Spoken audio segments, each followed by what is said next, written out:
I never believed in ghosts until I took that job. It was 2018. I was broke. My car got repossessed, and my landlord was about to kick me out. I needed money fast. Any job.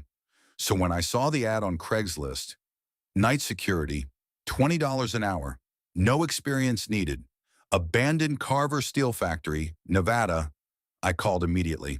A man named Mr. Hale answered. His voice, it sounded old, like he was talking through a fan. He said, "Can you start tonight?" I said yes. He gave me the address and 3 rules. Rule 1, do not go to the basement, ever. The door is locked for a reason. Rule 2, do not answer the landline phone.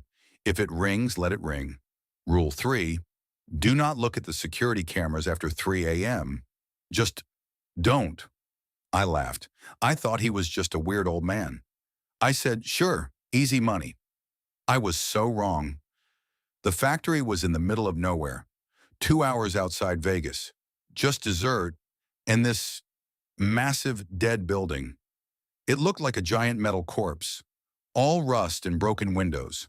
The guard shack was a small room with a desk, a chair, a landline phone from the 90s, and 6 old CRT monitors.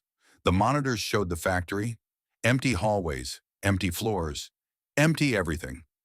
My shift was 10 p.m. to 6 a.m. alone. The first night was quiet, too quiet. The only sound was the buzzing of the monitors and the wind outside. It sounded like the building was breathing. At 2:55 a.m., the landline rang. I remembered Rule 2. Do not answer the phone. I stared at it. It rang and rang and rang 10 times. Then it stopped. My heart was pounding. Who would call an abandoned factory at 3 a.m.? I looked at the clock. 3 a.m. Rule 3, do not look at the cameras after 3 a.m. But I was already looking. Camera 4 showed the main factory floor. It was empty when I started my shift. Now, there was a man standing in the middle of the floor, just standing, facing the camera. I couldn't see his face. He was too far. He was wearing old work clothes, like from the 1950s. I blinked, and he was closer. I didn't see him move. He was just closer to the camera, like someone cut the frames out. My hands were shaking. I wanted to run, but my legs wouldn't move. I looked at the other cameras, all empty. Back to camera 4. He was gone. I exhaled. Maybe I imagined it. Maybe I was tired. Then I heard it. Footsteps. Inside the guard shack. Behind me. Slow, heavy, dragging footsteps, like someone wearing thick boots. I didn't turn around. I couldn't. The footsteps stopped, right behind my chair. I could feel cold, like someone opened a freezer behind me. Then, the landline rang again. 1 ring, right next to my ear. I broke Rule 2. I picked it up. There was no dial tone, just breathing, heavy, wet breathing. And then a voice. It wasn't Mr. Hale. It whispered, "You're in my chair." I dropped the phone. I spun around. Nothing. The shack was empty.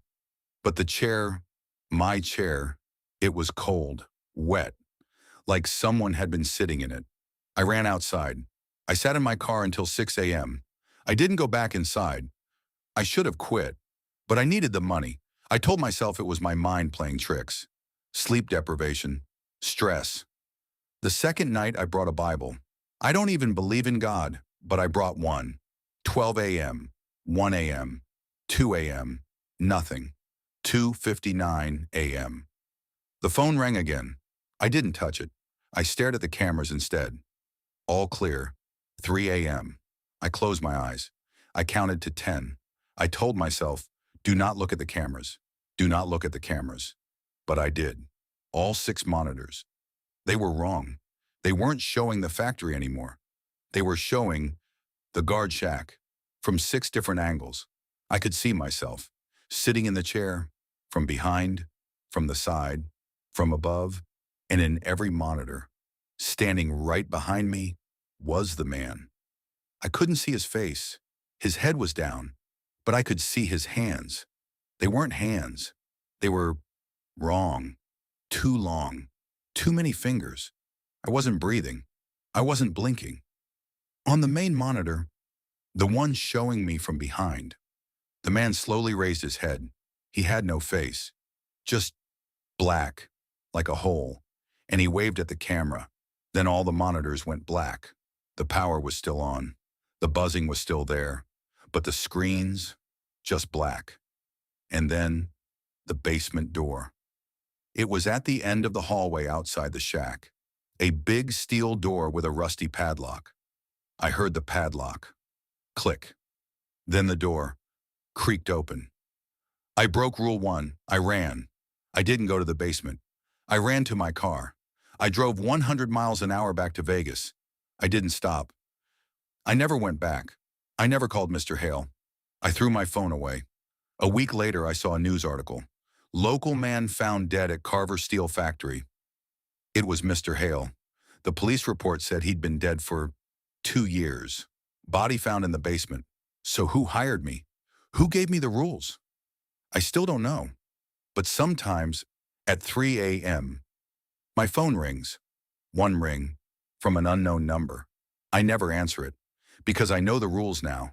And I know he's still working the night shift. And he's still not alone.